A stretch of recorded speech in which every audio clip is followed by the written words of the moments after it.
Un millionnaire a donné 500 € à une mendiante pour acheter de la nourriture pour son enfant. Le lendemain, il a été choqué de la voir sur la tombe de son jeune frère, décédé il y a 10 ans. Pierre, homme d'affaires prospère mais profondément mélancolique, arpentait les rues pavées de Paris en cette fin d'après-midi grise. Le vent froid de janvier mordait ses joues, tandis que ses pensées tournaient en boucle autour du vide que laissait son divorce récent. Les lumières chaudes des cafés et des boutiques luisant dans la pénombre n'arrivaient pas à éclairer l'obscurité qui habitait son cœur. La solitude lui pesait plus lourdement que jamais. Pierre, toujours impeccablement vêtu d'un manteau de laine sombre et d'une écharpe nouée avec soin, avançait sans réelle destination, absorbé dans ses réflexions. Tout semblait terne depuis des semaines. Même le scintillement des illuminations de la ville lumière n'arrivait plus à raviver son esprit fatigué. En passant par la petite place Saint-Sulpice, il remarqua une jeune femme assise sur les marches d'une fontaine, un bébé emmitouflé dans une couverture contre sa poitrine. Ses vêtements étaient défraîchis, son manteau trop léger pour affronter le froid glacial. Malgré la misère évidente, elle gardait une dignité qui attira l'attention de Pierre. D'un geste hésitant, Céline leva un écriteau de fortune sur lequel était inscrit « Aidez-moi à nourrir ma fille ». L'homme ralentit son pas, pris entre son instinct de s'éloigner et un sentiment inexplicable qui le retenait. Il finit par s'arrêter à quelques mètres d'elle. Céline leva les yeux vers lui. Ses prunelles d'un bleu perçant, embuées, de larmes, contenaient une douleur profonde, mais aussi une résilience qui troublèrent Pierre. Amélie, la fillette dans ses bras, gigotait doucement, cherchant un peu de chaleur. « Monsieur, s'il vous plaît » murmura Céline, sa voix à peine audible sous le murmure du vent. Pierre plongea une main dans la poche intérieure de son manteau et en sortit un billet de 500 € qu'il tendit maladroitement. « C'est pour la petite » dit-il d'une voix sèche, presque brusque, comme pour masquer son propre malaise. Céline accepta le billet avec une gratitude muette, son regard plongé dans celui de Pierre. Mais il détourna rapidement les yeux, murmurant un bref « Prenez soin d'elle » avant de se retourner et de s'éloigner. Alors qu'il s'éloignait, le poids du geste inhabituel qu'il venait de faire pesait sur ses épaules.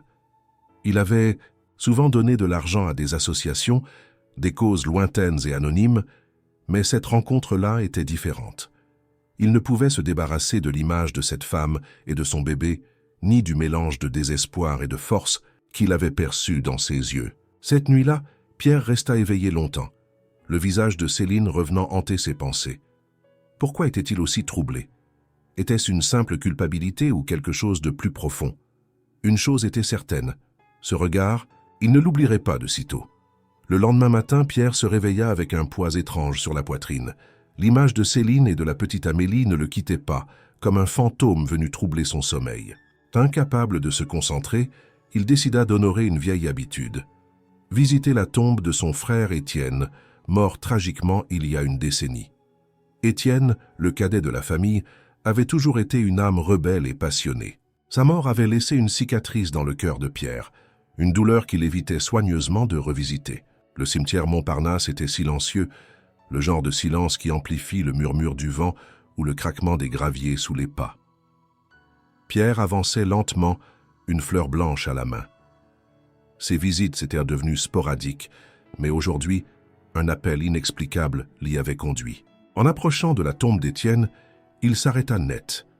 À genoux devant la pierre tombale, Céline pleurait doucement, tenant un petit bouquet de fleurs des champs. À ses côtés, Amélie jouait tranquillement avec une poupée abîmée, mais chérie, ignorant l'atmosphère pesante qui entourait sa mère. Pierre resta figé, le souffle coupé. Son esprit refusait de connecter les points. Que faisait-elle ici? Pourquoi pleurait-elle devant cette tombe? Il se sentit envahi par une confusion mêlée d'une étrange prémonition. Était-ce une coïncidence ou un puzzle que le destin lui tendait? Il avança lentement, le crissement des graviers annonçant sa présence. Céline sursauta et se retourna brusquement, ses yeux rougis croisant les siens. Pierre sentit son cœur s'accélérer en voyant son expression, un mélange de panique et de culpabilité. « Vous êtes ici » murmura Céline, la voix tremblante. Pierre fronça les sourcils, ses instincts d'homme d'affaires prenant le dessus sur sa confusion émotionnelle. « Qu'est-ce que vous faites ici » demanda-t-il, la voix plus tranchante qu'il ne l'aurait voulu. Céline baissa les yeux. ses doigts serrant nerveusement le bouquet. Elle prit une profonde inspiration comme si elle s'apprêtait à livrer une vérité qu'elle avait longtemps gardée enfouie. « Je viens ici chaque année. Pour lui, murmura-t-elle finalement. Pierre sentit une vague de choc parcourir son corps. Lui. Elle parlait d'Étienne. Mais comment pouvait-elle connaître son frère? Était-ce une autre de ces coïncidences cruelles de la vie? « Vous connaissiez Étienne » demanda-t-il, ses yeux perçant les siens. Céline hocha la tête, les larmes commençant à couler de nouveau. « Étienne était tout pour moi, avoua-t-elle, la voix brisée. Nous étions ensemble avant qu'il ne parte. » Ces mots frappèrent Pierre comme un coup de tonnerre. Il se rappela les vagues mentions d'une femme mystérieuse dans la vie d'Étienne. Une relation que la famille n'avait jamais réellement prise au sérieux. « Fais Amélie » lâcha Pierre d'une voix plus faible, son regard se posant sur la fillette. Céline hésita, mais le poids de la vérité semblait trop lourd à porter plus longtemps. « Elle est sa fille » murmura-t-elle finalement, ses mots tremblant sous l'émotion. Le monde de Pierre vacilla. Étienne avait une fille, une nièce qu'il n'avait jamais connue. Il s'agenouilla presque inconsciemment, son regard passant de Céline à Amélie. Les pensées tourbillonnaient dans son esprit. La perte d'Étienne, le chagrin de Céline, l'existence d'Amélie et cette culpabilité écrasante qui montait en lui. Comment avait-il pu ignorer cela pendant toutes ces années? Alors qu'il regardait Céline, tremblante mais résolue, il comprit que sa vie allait changer. Rien ne serait plus comme avant. Le silence entre Pierre et Céline devenait insoutenable. Le bruissement des feuilles dans le cimetière semblait amplifié, comme pour combler l'absence de mots. Pierre finit par se relever, les poings serrés, envahi par une multitude d'émotions qu'il peinait à identifier. « Pourquoi ne m'avez-vous rien dit? Pourquoi ne pas avoir contacté ma famille ?» demanda-t-il, sa voix oscillant entre colère et confusion. Céline se redressa lentement, tenant toujours le bouquet fané dans ses mains. Elle le regarda avec des yeux pleins de regret et d'épuisement. « Croyez-vous que je n'ai pas essayé ?» dit-elle doucement, mais avec une pointe d'amertume. « Quand Étienne est mort, j'étais seule. Personne ne voulait entendre parler de moi, ni de nous. » Elle jeta un regard vers Amélie, qui jouait toujours innocemment, ignorant les tensions qui tournaient autour d'elle. Pierre fronça les sourcils, essayant de rassembler ses souvenirs. Étienne avait bien mentionné une femme, mais cela semblait être une romance passagère aux yeux de leur famille. À l'époque, leur père avait exprimé son désaccord sur les fréquentations de son frère cadet. Il avait qualifié la relation d'irresponsable, jugeant Étienne immature et Céline inappropriée. « Étienne parlait de vous » finit par dire Pierre d'une voix plus douce, « mais il ne nous a jamais donné votre nom. » Un rire nerveux s'échappa des lèvres de Céline. « Bien sûr qu'il ne l'a pas fait. Il savait que votre famille me rejetterait. » Les mots étaient comme une lame dans le cœur de Pierre. Il n'avait jamais prêté attention à ces détails, trop concentré à maintenir la réputation de leur famille après la mort d'Étienne. « Et après sa mort, pourquoi ne pas être venu à nous ?» demanda-t-il.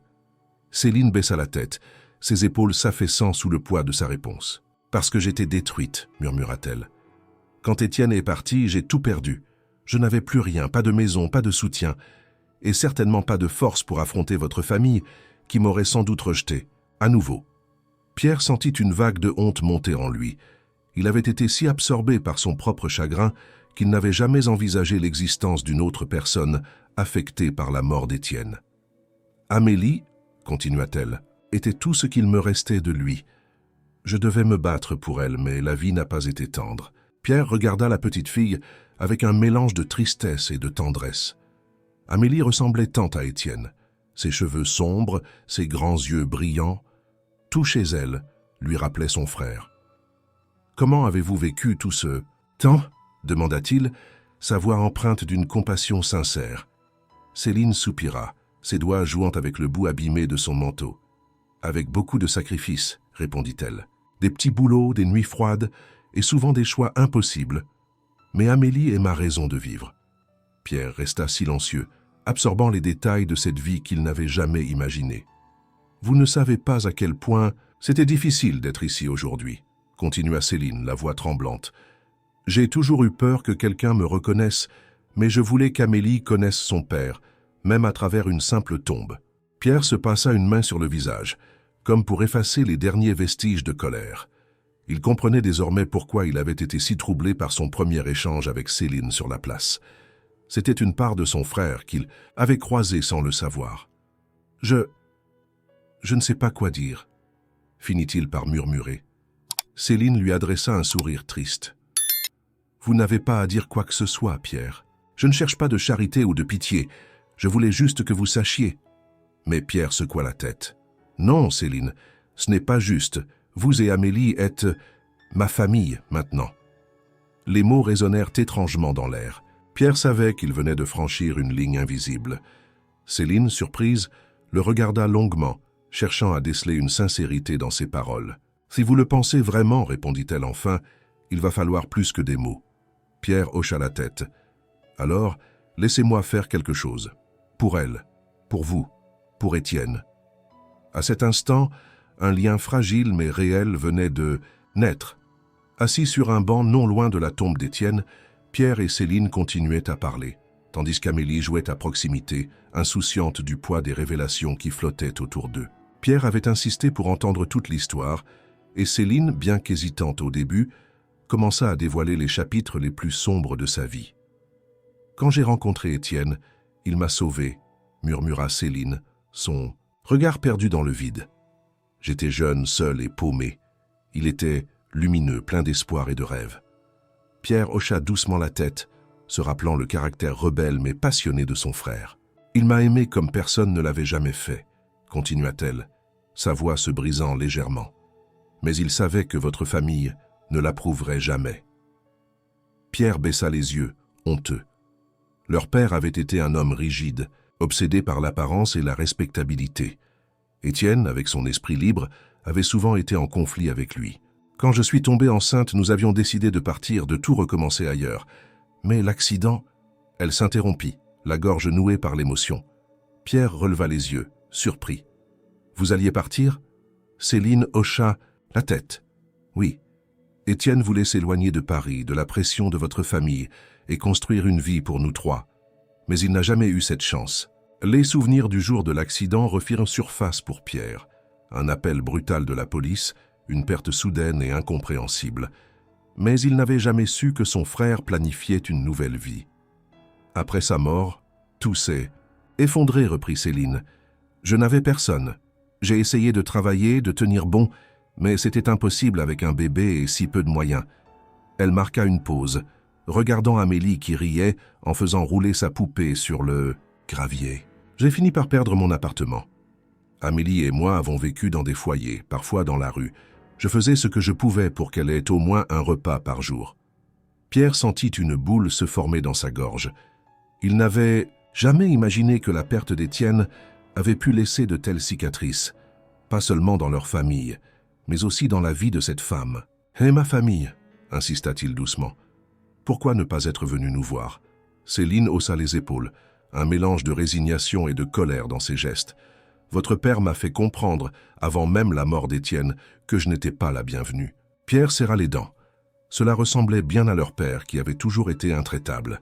Mais entendre ces mots éveillait en lui une culpabilité qu'il n'avait jamais ressentie auparavant. « Je suis désolé, Céline, » dit-il. « Sincèrement, je ne savais rien de tout cela. Si j'avais su... » Elle leva la main pour l'interrompre. « Ce n'est pas votre faute, Pierre. Mais vous comprenez maintenant pourquoi je n'ai pas essayé. » Le silence s'installa à nouveau entre eux. Pierre se perdit dans ses pensées, se demandant comment sa famille avait pu ignorer une telle souffrance. « Vous n'avez jamais essayé de refaire votre vie ?» demanda-t-il enfin. Céline esquissa un sourire triste. « Étienne était ma vie. Après lui, je n'avais plus le cœur à aimer. Amélie est tout ce qui me reste de lui, et c'est pour elle que je continue à avancer. » Pierre sentit son regard se poser sur la petite fille. Elle était l'héritage vivant de son frère, et il savait qu'il ne pouvait plus détourner le regard. « Alors, laissez-moi vous aider, » insista-t-il. « Je ne peux pas changer le passé, mais je peux faire quelque chose maintenant. » Céline le fixa, hésitante. Elle avait trop souvent été déçue par des promesses vides. « Vous dites ça maintenant, mais... » « Non, » la coupa Pierre. « Je suis sérieux. Vous et Amélie méritez mieux. Étienne aurait voulu que vous soyez protégés. » Ces mots touchèrent une corde sensible en Céline. Elle baissa les yeux, émue, mais la méfiance restait ancrée en elle. On verra, murmura-t-elle finalement. Pierre savait que la confiance prendrait du temps, mais en ce moment il n'avait qu'une certitude. Il ferait tout pour réparer les erreurs du passé. Quelques jours passèrent, et Pierre ne pouvait s'empêcher de repenser à Céline et à la dure réalité qu'elle avait traversée. Pour la première fois depuis longtemps, il ressentait un mélange d'empathie et de responsabilité qui l'empêchait de se concentrer sur ses affaires. Il finit par inviter Céline à prendre un café dans un petit bistrot discret de Montmartre. Elle accepta, hésitante, sans vraiment savoir à quoi s'attendre. Assise face à lui, Céline semblait mal à l'aise dans ce lieu élégant où tout semblait si lointain de sa réalité. Amélie était restée avec une voisine, permettant à Céline de respirer un peu, même si elle se sentait vulnérable sans sa fille à ses côtés. « Pourquoi m'avoir invitée ici ?» demanda-t-elle finalement, rompant le silence qui pesait entre eux. Pierre, les mains croisées devant lui, prit une inspiration profonde. « Parce que je veux comprendre, » dit-il sincèrement. « Je veux savoir tout ce que vous avez traversé, Céline. » Elle haussa légèrement les épaules, ses yeux se perdant dans la tasse de café qu'elle n'avait pas encore touchée. « Ce n'est pas une histoire agréable, » avertit-elle. « Je veux l'entendre, » insista-t-il doucement. Céline releva les yeux vers lui, scrutant son visage pour y déceler un quelconque doute. Mais tout ce qu'elle y trouva, c'était une attention sincère. Alors, elle se lança. « Après la mort d'Étienne, j'étais seule et sans ressources.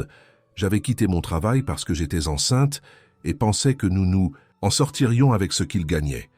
Quand il est mort, tout s'est écroulé. » Elle marqua une pause, se mordillant les lèvres pour contenir l'émotion qui montait. « J'ai perdu notre appartement, continua-t-elle.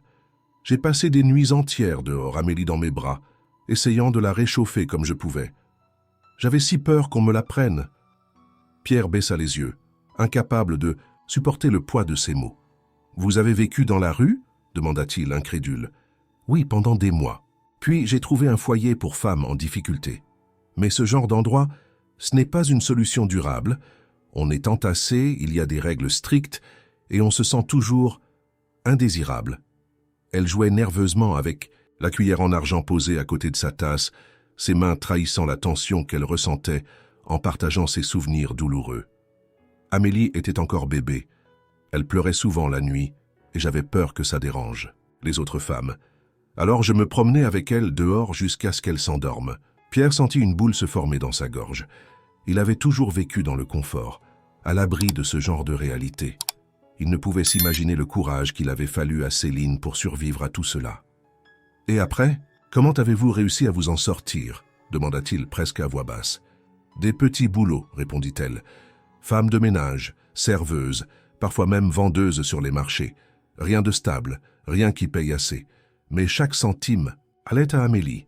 J'ai souvent sauté des repas pour qu'elle puisse manger. » Ces mots étaient simples, mais ils portaient un poids immense. Pierre sentit une immense admiration pour cette femme qui avait tout sacrifié pour sa fille. « Vous avez fait tout cela seul » souffla-t-il. Céline hocha la tête, un sourire triste étirant légèrement ses lèvres. « Il n'y avait pas d'autre choix. Elle est tout pour moi. » Le silence qui suivit fut interrompu par le serveur qui déposa un dessert qu'il n'avait pas commandé. « Compliment de la maison » annonça-t-il avec un sourire. Céline observa le plat avec une hésitation visible, peu habituée à de telles attentions. Pierre, lui, la regardait d'un air grave.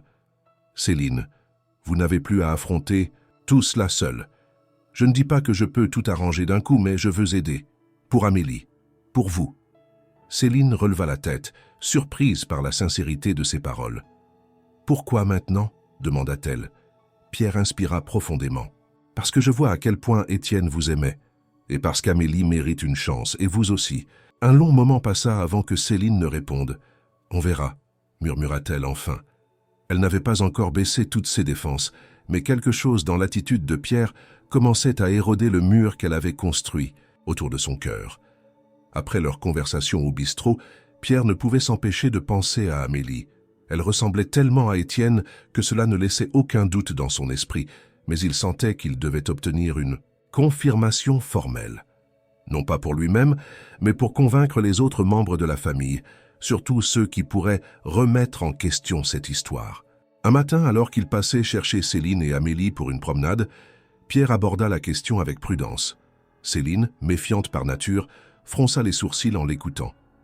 Un test ADN répéta-t-elle, croisant les bras. Pierre hocha la tête, conscient que sa suggestion pouvait être mal interprétée. « Je sais que cela peut sembler déplacé, mais ce n'est pas une question de méfiance, Céline, expliqua-t-il calmement. Je veux juste être sûr que personne dans ma famille ne puisse contester ce lien. » Céline resta silencieuse un instant, observant Amélie qui jouait dans un coin de la pièce avec ses jouets. L'idée de devoir prouver quelque chose la dérangeait, mais en même temps, elle comprenait les intentions de Pierre. « D'accord, finit-elle par dire, mais seulement si cela reste entre nous. Je ne veux pas qu'Amélie se sente utilisée ou exposée. » Pierre hocha la tête, soulagé qu'elle accepte. « Bien sûr, je m'occuperai de tout. » Quelques jours plus tard, ils se rendirent dans un laboratoire discret, situé dans une rue peu fréquentée de Paris. Le lieu avait été choisi pour sa discrétion, car Pierre ne voulait pas que cette affaire s'ébruite. Amélie, curieuse mais confiante grâce à la présence de sa mère, trouva l'expérience amusante. « Est-ce que ça va faire mal ?» demanda-t-elle avec des yeux ronds en voyant la petite trousse que l'infirmière préparait. « Pas du tout, mon ange, » répondit Céline avec un sourire rassurant. « Ils vont juste prendre un peu de salive. » L'infirmière, souriante et douce, expliqua le processus avec des mots simples et apaisants. En quelques instants, l'échantillon d'Amélie fut prélevé, suivi de celui de Pierre. « Et voilà, » dit l'infirmière en rangeant les prélèvements dans un sac stérile. « Vous aurez les résultats dans quelques jours. » Sur le chemin du retour, Pierre sentit un poids peser sur ses épaules. Il savait au fond de lui ce que les résultats révéleraient, mais il ne pouvait s'empêcher de ressentir une certaine anxiété. « Et si ce n'était pas le cas ?» lâcha-t-il finalement, brisant le silence dans la voiture. Céline tourna, la tête vers lui, un regard de défi dans les yeux. « Pierre, je n'ai jamais menti. Amélie est la fille d'Étienne, que les résultats le confirment ou non. » Ces paroles, chargées de certitude, firent taire ses doutes. Pierre comprit que pour Céline, l'ADN importait peu. Amélie était le fruit de son amour pour Étienne, et cela suffisait. Quelques jours plus tard, Pierre reçut un appel du laboratoire. Les résultats étaient prêts. Il se rendit seul au laboratoire, une nervosité inhabituelle tordant son estomac. Le médecin lui tendit une enveloppe scellée, qu'il ouvrit immédiatement. Ses yeux parcoururent rapidement les lignes, s'arrêtant sur la conclusion. La probabilité de paternité biologique entre M. Étienne D. et Amélie L. est supérieure à 99,9%. Une vague d'émotion le submergea. C'était officiel. Amélie était sa nièce, le dernier lien vivant avec son frère. En sortant du laboratoire, il se sentit étrangement apaisé, comme si un poids qu'il portait inconsciemment avait été levé. Mais il savait que cela ne faisait que commencer. Le soir même, il se rendit chez Céline pour lui annoncer la nouvelle. « C'est confirmé », dit-il simplement en tendant l'enveloppe. Céline ouvrit le document avec des mains légèrement tremblantes. En lisant la conclusion, elle sentit une larme rouler sur sa joue. « Je n'avais jamais douté, murmura-t-elle, mais ça fait du bien de savoir que vous non plus. » Amélie, assise sur le tapis, leva les yeux vers sa mère. « Pourquoi tu pleures, maman ?» Céline sourit, essuyant rapidement ses larmes. « Ce sont des larmes de joie, ma chérie. » Pierre, les mains dans les poches, observa la scène avec un mélange de soulagement et de détermination. « Maintenant que tout est clair, Céline, il est temps de passer à l'étape suivante. » Elle releva les yeux vers lui, intriguée. « Quelle étape ?»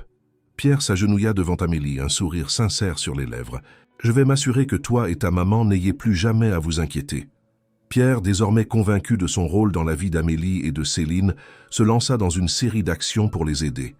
Il commença par leur proposer de quitter leur petit appartement insalubre pour un logement plus confortable, qu'il se chargerait de payer. Il leur offrit également un soutien financier pour couvrir les frais d'éducation d'Amélie et permettre à Céline de reprendre une vie plus stable. Mais dès qu'il présenta ses propositions, Céline se renfrogna.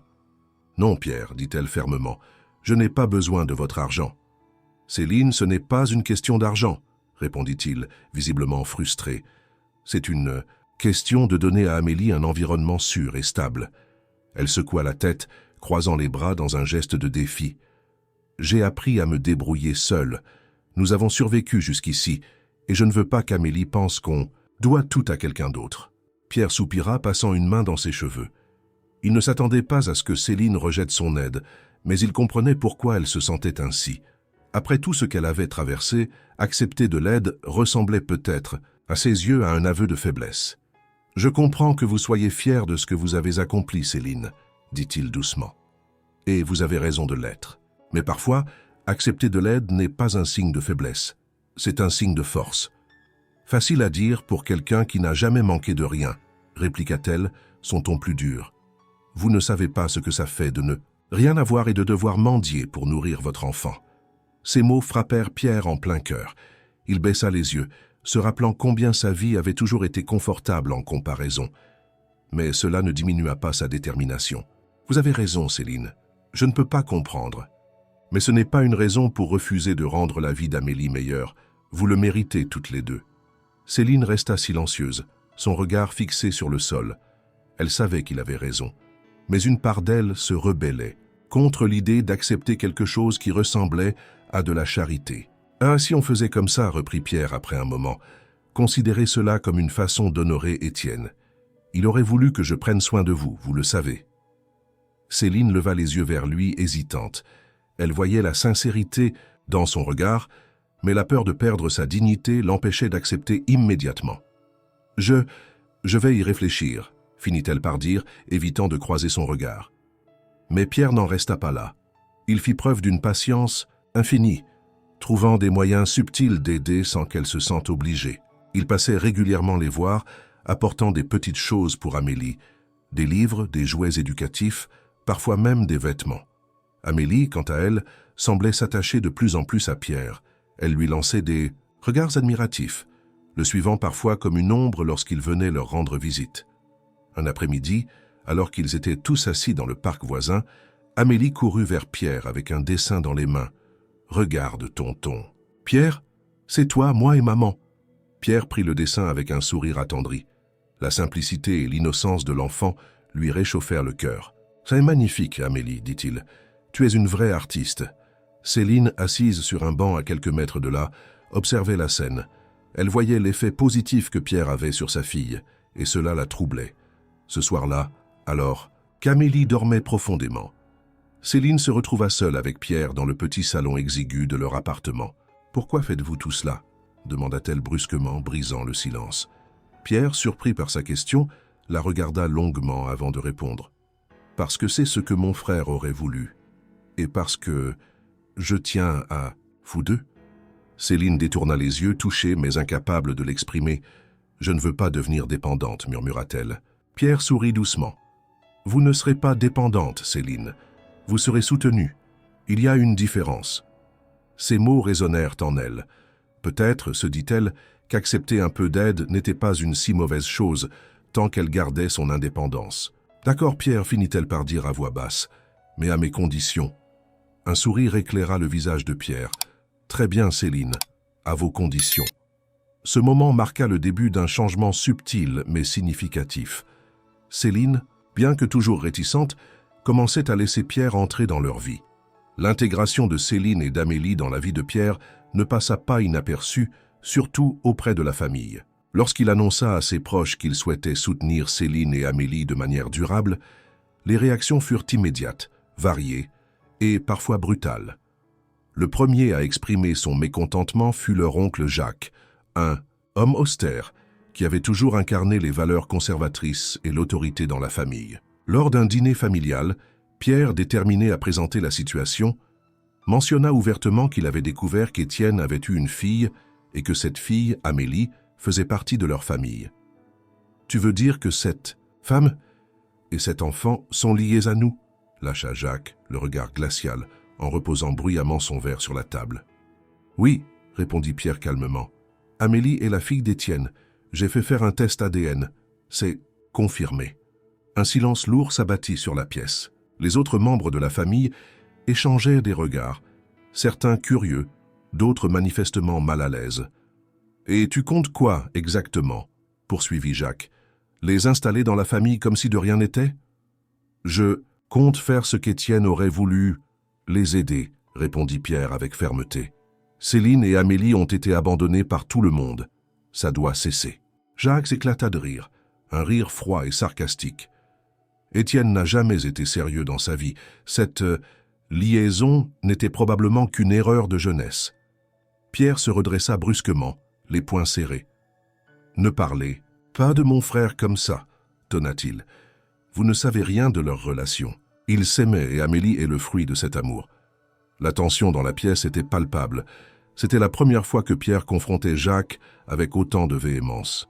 « Pierre », intervint leur tante Isabelle d'une voix douce mais ferme, « nous comprenons que tu veux honorer la mémoire d'Étienne, mais tu dois réfléchir aux conséquences. Si cette histoire s'ébruite, cela pourrait affecter la réputation de la famille. » « La réputation de la famille ?» s'emporta Pierre. « Vous croyez vraiment que c'est ça qui importe ici? Une enfant innocente et sa mère ont souffert pendant des années, et tout ce que vous pouvez dire, c'est que cela pourrait ternir notre image. » Un murmure traversa la table. Certains semblaient mal à l'aise avec les propos d'Isabelle, mais personne n'osa intervenir. « Et toi, maman ?» demanda Pierre en se tournant vers sa mère, qui n'avait rien dit depuis le début. Madame Delacroix, une femme élégante et réservée, gardait les yeux baissés sur son assiette. Elle finit par relever la tête, son regard voilé par l'émotion. Si c'est vrai qu'Amélie est la fille d'Étienne, alors elle fait partie de cette famille, dit-elle doucement. Mais il faut du temps pour accepter tout cela.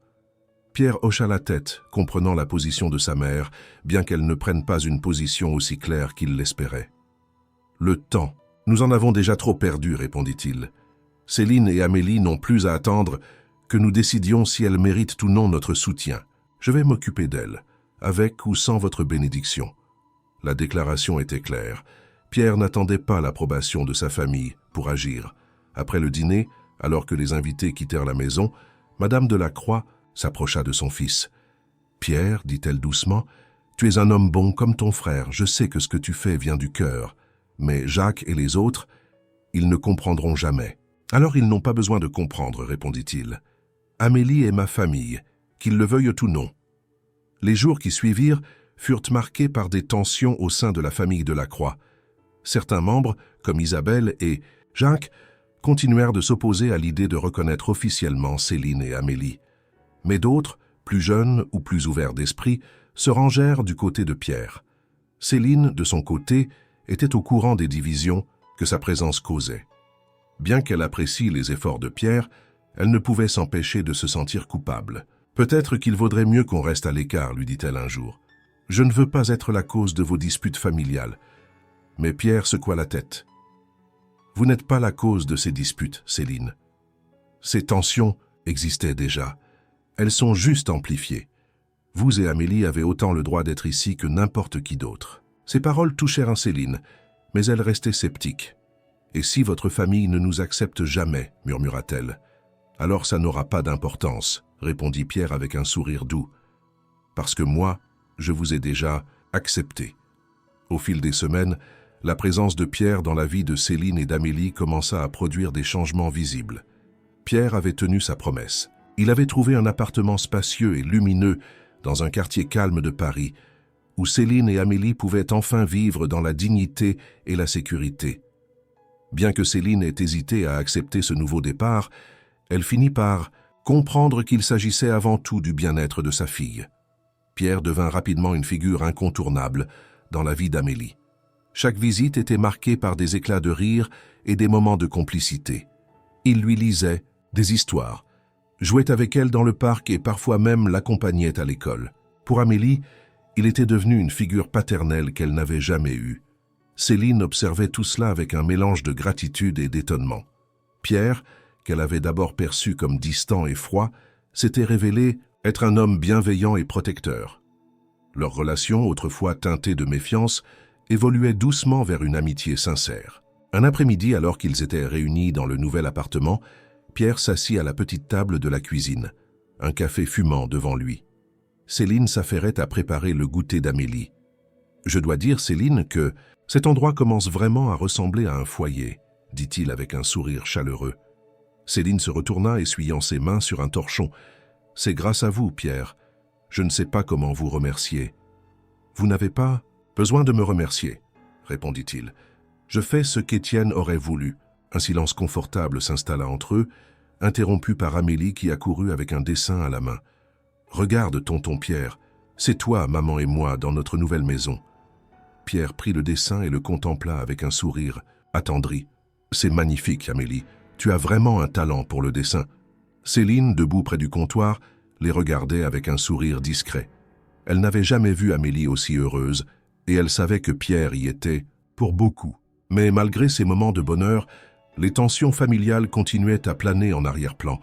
Pierre avait cessé d'attendre l'approbation de Jacques et Isabelle, mais il espérait toujours que sa mère finirait par accepter pleinement Céline et Amélie. Un événement marqua un tournant dans cette dynamique. Ce fut Amélie qui, sans le savoir, brisa une partie de la glace qui entourait Madame Delacroix. Lors d'une visite de Pierre à la maison familiale, Amélie insista pour l'accompagner. La petite fille, avec sa candeur habituelle, s'approcha de Madame Delacroix et lui tendit un bouquet de fleurs sauvages qu'elle avait cueillies en chemin. « C'est pour vous, grand-mère, » dit-elle avec un sourire éclatant. Madame Delacroix resta figée un instant, surprise par cette appellation. Elle prit les fleurs avec précaution, ses mains légèrement tremblantes. « Merci, Amélie », murmura-t-elle, un sourire hésitant se dessinant sur ses lèvres. Pierre, qui observait la scène, sentit une chaleur envahir son cœur.